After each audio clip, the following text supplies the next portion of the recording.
Hello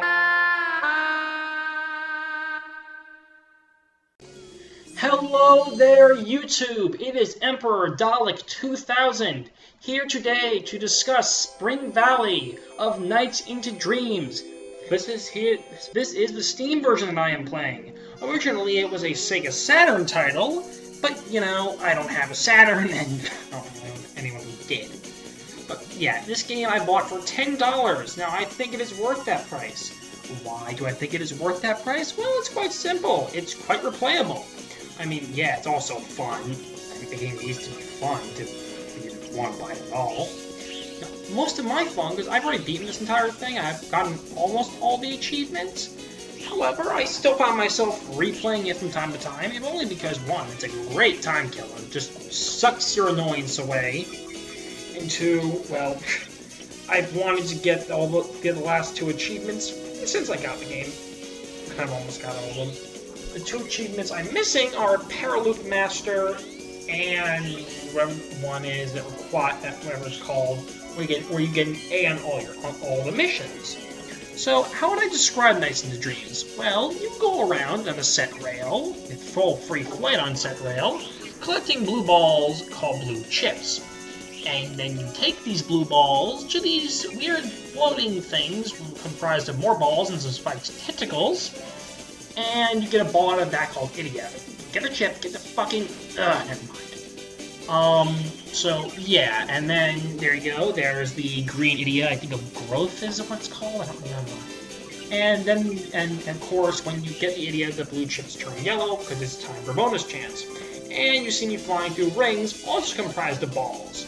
This game is balls to the walls. That joke was terrible, cliched, and so am I.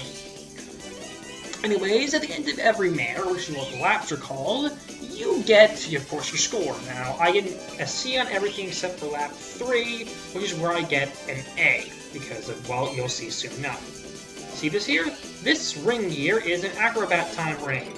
Now, what does this do? You get a chance to score a ridiculous amount of bonus points with some awesome friggin' music.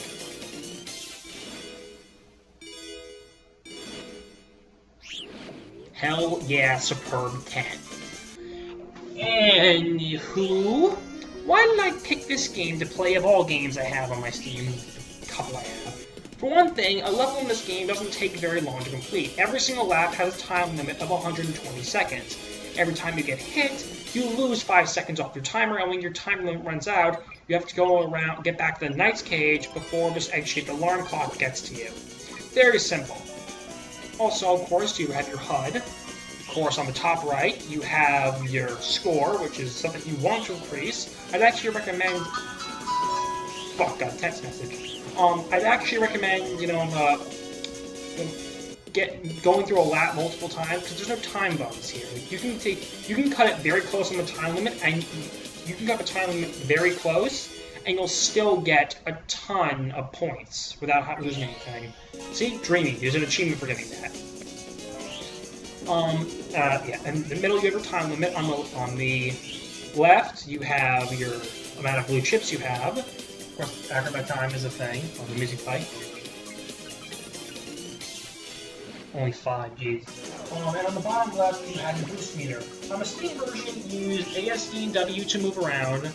J is the boost, the jump, and the select on the main menu. U is the back button. Space is start. That's why I said it to anyways. I'm not sure that's the default. And K on the main menu is to fight nightmare and bosses once you beat the level. Get this thing where the hell it is. I don't know what all these power-ups do. Anyways, so yeah. I will say that if you want a game that's like, revel in a game that really looks great with the graphical update, I mean, because the Sega Saturn version looks nice and everything, but unfortunately on my computer, it lags to holy hell for no apparent reason, and it's really stupid. But yeah, if you want to spend $10 on a game you will certainly enjoy for all the time you spend on it, whether or not you actually spend more than 3 hours on it, I'd recommend getting Nights into Dreams. It's a lot of fun to play. And of course, we haven't even gotten to the best part, which we have, because this is one of my favorite stages of the game.